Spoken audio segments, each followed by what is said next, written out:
Men, do you wish you could make your love handles and belly vanish with the quickness? Ladies, do you wish your body would drop the fat on your hips and thighs before anywhere else?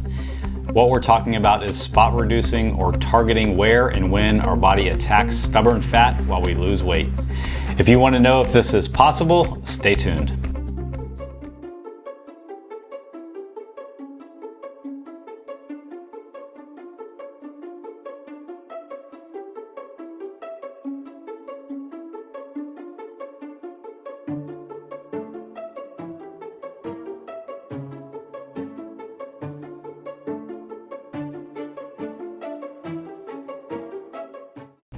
If I had a magic wand, I would wave it and make all of our clients lose their first 10 pounds and their bellies and thighs.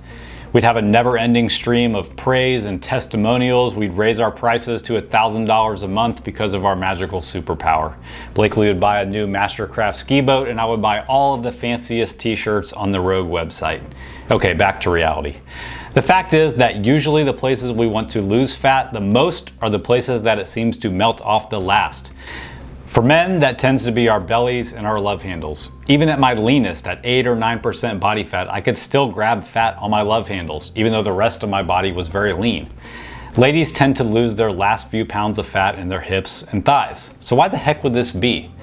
Well, the fact is, not all fat cells in our body are created equally. See, when we're eating fewer calories than we're burning, our bodies know to go after that stored fat to make up that energy difference. We release stored fat as fatty acids in a process called lipolysis, and then we burn those fatty acids as energy through oxidation. To get this process going, our bodies produce chemicals called catecholamines, which attach to the receptors on fat cells to free their energy. Remember how we said that not all fat cells are created the same? The fat cells in our stomachs, thighs, and hips aren't as sensitive to these catecholamines as other parts of our bodies because of the specific receptors in the cells. It's a bummer, right? I know what you're thinking. Well, what about doing some different exercises to get some targeted fat loss in those problem areas? I mean, I've seen magazines at the grocery store checkout that say I can melt the fat off of my thighs. You know, we always try to keep it real, even if it means a little bit of tough love, so here is the deal. You cannot spot reduce fat with specific exercises. I'm sorry, I really am. I wish doing an extra 1,000 leg raises or crunches would make the fat melt off of that area prematurely, but it just isn't true. Just like you can't pig out for a week and tell your body to store those extra calories as bigger biceps or glutes, you cannot trick your body into burning fat in specific places. It's gonna do its own thing. Along those same lines, there aren't special foods that can cause you to burn more fat or burn fat in specific places. Again, I'm really sorry. The fact that certain fat cells are more resistant to shrinking than others doesn't mean that all hope is lost. It just means they will take longer to shrink. If you're consistently eating in a caloric deficit, you will eventually lose that fat. One thing to watch out for is thinking that you're in a calorie deficit when in fact you're not. It's a common problem, and it usually boils down to one of two common things. First, you're not in a deficit because you're not tracking your food intake closely enough. Maybe you're eyeballing, rounding off, eating lots of processed foods that aren't tracked accurately, eating at restaurants a lot, or grabbing bites and then not keeping track of them. These things really add up and will absolutely erase your deficit, causing you to never lose that last area of stubborn fat. Secondly, your metabolic rate may have slowed down because you've lost weight. Essentially, what used to be a deficit for you is now your maintenance calories. Having an experienced coach that understands how the body adapts to being in a deficit can be helpful in avoiding this. If you're just starting on your fat loss journey or your current calories aren't working, we did write a free guide to help you set your calories. You can download it for free in the description of the video below. But remember, just because you can't choose where or when your body loses fat doesn't mean there isn't hope. Pay attention, because this is the part where I'm going to tell you what to do. First off, if you're just starting out on your fat loss journey, you should stick with the tried and true basics. Get yourself into a caloric deficit by monitoring your food intake daily, and track your body weight by looking at your rolling weekly average from week to week. Make sure that the scale is dropping and stick with it for much longer than you think. If you've mastered these basics and you've made great progress, but you're still struggling with that last bit of stubborn fat that just won't seem to fall off, we can dive in a bit deeper. If you've hit a plateau and you still have fat to lose, it might be time to look at a period of caloric maintenance of 4 to 6 weeks to give your brain and your hormones a break, and then go after a fairly aggressive short-term deficit of 20 to 25%. Research has shown aggressive deficits like this to be effective for stubborn fat loss. However, they are tough to maintain as hunger is typically pretty darn high. But if you're going to take this aggressive approach with a large deficit, I have a couple other recommendations that I want to make clear.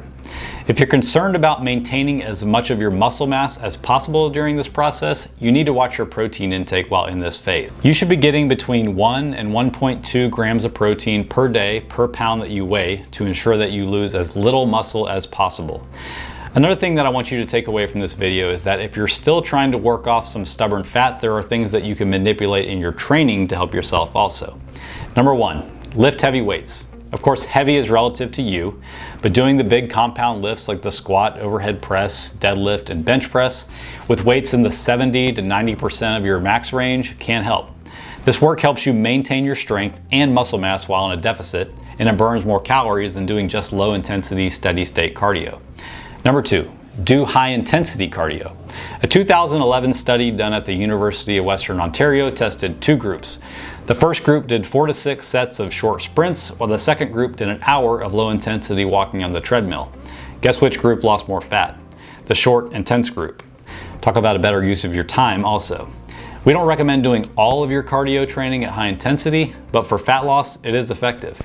The last tip I want to leave you with on this stubborn fat topic is to watch your stress. Working out too much, not sleeping, and dealing with life stress appropriately affects fat loss. It's just a fact. If you're always stressed out, not sleeping well, and working out every day of the week, you're going to have a hard time losing those last few pounds. Make rest and de-stressing a priority and watch that stubborn fat disappear. Okay, let's zoom back out here and look at the big picture. If you're carrying a lot of extra body fat, you're putting yourself at increased risk for many different chronic diseases, from heart disease to diabetes to cancer. You should care about that because it is in your control. Stick to the basics. Hire a coach if you need help, but get started on it now. If you've been at this a while and you've conquered the 99%, then use the tips in this video to make the final push. Focus on your overall health first, then you can get hardcore into the details. Watch out for people making unrealistic claims and blowing smoke. They are out there. As always, drop us a comment if you have a question and we'll be happy to help. If you're interested in getting stronger, feeling confident, and knowing that you're not wasting your time in the gym, you are our people. Reach out about working with us through the link in the description of this video. Be sure to subscribe to our channel so you don't miss the next free video. If you aren't subscribed to our podcast, you're also missing out. We put out 2 episodes per week with practical advice on getting and staying fit, no matter your age. Have a great day.